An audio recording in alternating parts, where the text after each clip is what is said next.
Good day guys, kung mahilig kang manood ng mga kung ano-anong klaseng hayop or insekto, kindly support my channel, pa-subscribe naman. So, update ko lang kayo dito sa mga gagambangan natin na mga magaganda kulay. So, mga talaan, butterfly. So, pakita ko lang sa inyo, ito yung mga tinatabi kong gagamba na matagal na pwedeng ilaban kaso hindi ko mailaban dahil nanginayang ako. Gusto ko lang naman na may inaalagaan, So hindi naman tayo manunugal o Talagang mahilig lang tayong mag-alaga ng kung ano-ano na mga hayop. So kung mahilig ka nga sa mga kung ano-anong hayop, inuulit ko nga lang, subscribe nyo yung channel ko, So kung mapapansin nyo naman yung mga ina-upload nga natin, manok, kalapate, crayfish, gagamba, basta kung ano-ano pwedeng maalagaan natin, alagaan natin at gagawa natin ng content para paano sila alagaan or paano magparami ng mga ganong klaseng hayop. So ito nga sa gagamba muna tayo ngayon. So pakita ko lang sa inyo yung mga gagamba ko rito na pagkatabi-tabi. So ito yung una, si talaan. So gandang talaan yan mga sir. So, pansin nyo naman, talagang magulang na gagamba na rin. Kumbaga sa retohan pag niretohan mo, alam mo na pagbata yung gagamba mo, baka kumalas dito, pagka kasing laki lang. Lalo na pagka hindi mo pa alam na kung gaano katapang or babasagin mo pa lang yung iteterno mo rito. So, nakita nyo naman, sobrang gugulang yan. So, 5 gagamba nga natin dito. Yung dalawa naman, ordinaryong kulay lang. So talagang gusto ko lang talaga silang inaalagaan. Ganda ng katawan. So pakita ko sa inyo yung iba. Uy, gumagalaw pa. So ito yung pangalawang gagambangan natin. So talaan ulit. Kaso mas maganda yung kaha ng talaan nga na to. At mas mahaba siya. Ayan. So mas mahaba, mga TM good to, yung mga gagambangan natin na to. So ganda. So yung mga gagambangan natin na to, hindi ko hinahawakan to. So ngayon lang talagang kung napansin nyo, talagang mabulo pa sila. Hindi ko sila hinahawakan, talaga nakakulong lang sila dyan.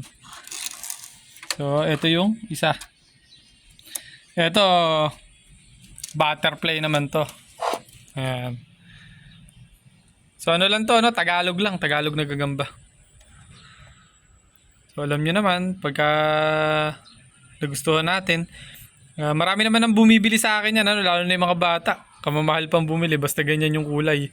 Pero syempre, pang vlog nga natin, saka nalilibang tayong mag-alaga. Ayan. So mamaya pakain nila. So minsan every other day lang ako magpakain, nilalagyan ko tutubi or langaw. Basta every other day lang tayo magpakain ng mga ganyang gagamba. So pagka mga bata pa yung gagamba, araw-araw ko pinakakain. So nagmo-molt naman, pero pagka ganyang matatanda, every other day. So may pagitan na isang araw, tapos pakain lang. So hindi rin ganun karami. So ito, swabing itim to. Ayun napakaswabe. So halatang halata nyo, 2 linggo na sa akin to, mahigit. So baka magtatatlong linggo na, pero tira nyo, fresh na fresh pa rin. Talagang alam nyong hindi hinahawakan yan. So ayusin lang natin to. Baka nakawala bumukas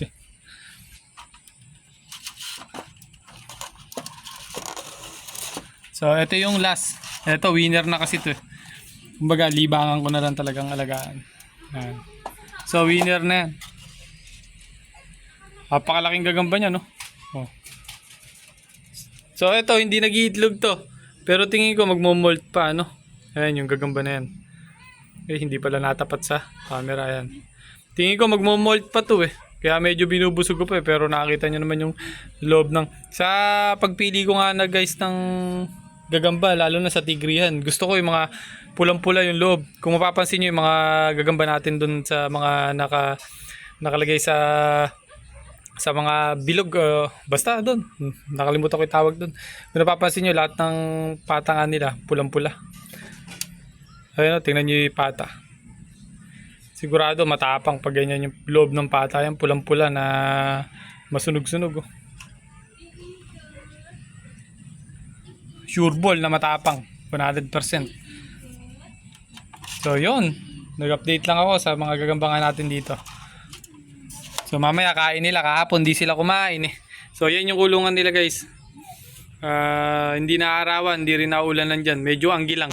Pero pag malakas ang ulan, itinatabi ko sa loob. Kasi ayaw ng mga gagamba na nababasa sila. So, para maganda yung kondisyon. So, hanggang dito na lang guys. Ingat!